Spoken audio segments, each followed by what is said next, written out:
আজি মই আপোনালোকলৈ টেষ্টি চাটনি ৰেচিপি এটা লৈ আহিছোঁ আৰু এই চাটনিটো বনাবলৈ একেবাৰে সহজ আৰু খাবলৈও যে বহুতেই সোৱাদ হয়। আপোনালোকে এই চাটনিকণ বনাই ধুনীয়াকৈ গৰমে গৰমে ভাতৰ লগত দাইল চাইল নোহোৱাকৈও খাব পাৰিব। তাৰ কাৰণে এয়া মই লৈছোঁ বন্ধাকবি। আজি মই চাটনিখন বনাম বন্ধাকবিৰে আৰু তাৰ কাৰণে এটা বন্ধাকবি লৈছোঁ। বন্ধাকবিটো কাটি মই তাৰে এফাল লৈছোঁ, এফালহে মই ব্যৱহাৰ কৰিম যিহেতু মই চাটনি ইমানকৈ নবনাওঁ।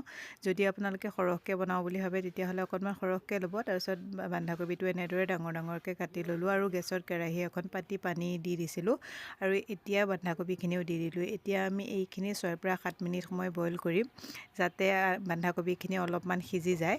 তাৰপিছত দেখিছেনে এয়া 6 পৰা 7 মিনিটমান সময় বইল কৰাৰ পিছত এইখিনি এনেধৰণৰ হৈছে। এনেকুৱাতে এতিয়া মই কবিখিনি পানীৰ পৰা টুকি লৈছোঁ যাতে পানীটো নাইকিয়া হৈ যায়, সেইকাৰণে মই এনেদৰে এখন চাকনিৰ সহায়ত ধুনীয়াকৈ টুকি লৈছোঁ। আৰু এতিয়া এইখিনি মই ঠাণ্ডা হ'বৰ কাৰণে ৰাখি দিম। আনফালে গেছত কেৰাহী এখন পাতি মই এয়া 2 চামুচমানৰ জোখৰ সৰিয়হৰ তেল দিছোঁ। তাতে মই এতিয়া কেইটামান শুকান জলকীয়া দিছোঁ, কেইফুটামান নহৰু, কেইটামান কেঁচা জলকীয়া আৰু 2টা পিঁয়াজ এনেদৰে মিহিকৈ কাটি পেলাই দিছোঁ। তাৰপিছত এইখিনি এতিয়া ৰঙাকৈ মই ভাজি ল'ম। মই চাটনিখিনিত ব্যৱহাৰ কৰিম যিহেতু সেইকাৰণে মই এনেদৰে অকণমান ভাজি লৈছোঁ। এনেদৰে যদি এইখিনি ভাজি লোৱা যায় তেতিয়া এই চাটনিখনৰ সোৱাদটো যে খুবেই ধুনীয়া আহে। এতিয়া মোৰ কবিখিনিও ধুনীয়াকৈ ঠাণ্ডা হৈ গ'ল আৰু এটা মিক্সিৰ জাৰ লৈ ল'লোঁ। এতিয়া তাত মই কবিখিনি দিলোঁ আৰু যে পিঁয়াজ জলকীয়া আৰু নহৰুখিনি ভাজি লৈছিলোঁ সেইখিনিও ইয়াত দি দিলোঁ আৰু ইয়াত মই সোৱাদ অনুসৰি নিমখ দিছোঁ। তাৰপিছত এইখিনি এতিয়া মই মিহিকৈ পেষ্ট বনাই ল'ম। এইখিনি পেষ্ট কৰোঁতে পানী চানী দিব নালাগে, কবিত যিহেতু পানী আছেই।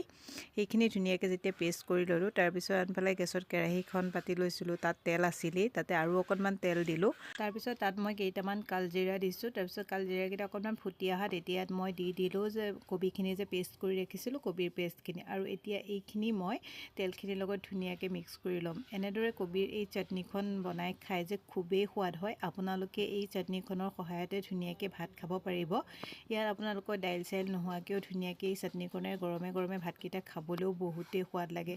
আৰু এইখিনি এতিয়া মই 4 পৰা 5 মিনিট সময় এনেদৰে লৰাই লৰাই ভাজি থাকিম যাতে ধুনীয়াকৈ এইখিনি অকণমান ডাঠ হৈ যায়, তেনেকুৱালৈকে মই ভাজি থাকিম। আৰু এইখিনি ধুনীয়াকৈ ভাজোঁতে ভাজোঁতে অকণমান ডাঠ হৈ আহিছে, দেখিছেনে? এনেকুৱাতে এতিয়া ইয়াত মই দি দিম মিহিকৈ কাটি লোৱা ধনিয়া অকণমান সৰহকৈ দিব। তাৰপিছত ধনিয়াখিনি দিয়াৰ পিছত ধুনীয়াকৈ এতিয়া ভালদৰে এবাৰ মিক্স কৰি ল'ম।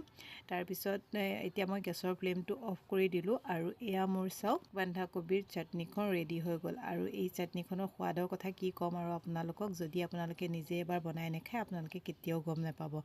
যদি আপোনালোকে এই চাটনিখন আগতে কেতিয়াও বনাই খোৱা নাই, এবাৰ বনাই খাই চাবচোন আৰু আপোনালোকৰ ঘৰতো যে সকলোৱে খাই খুবেই ভাল পাব।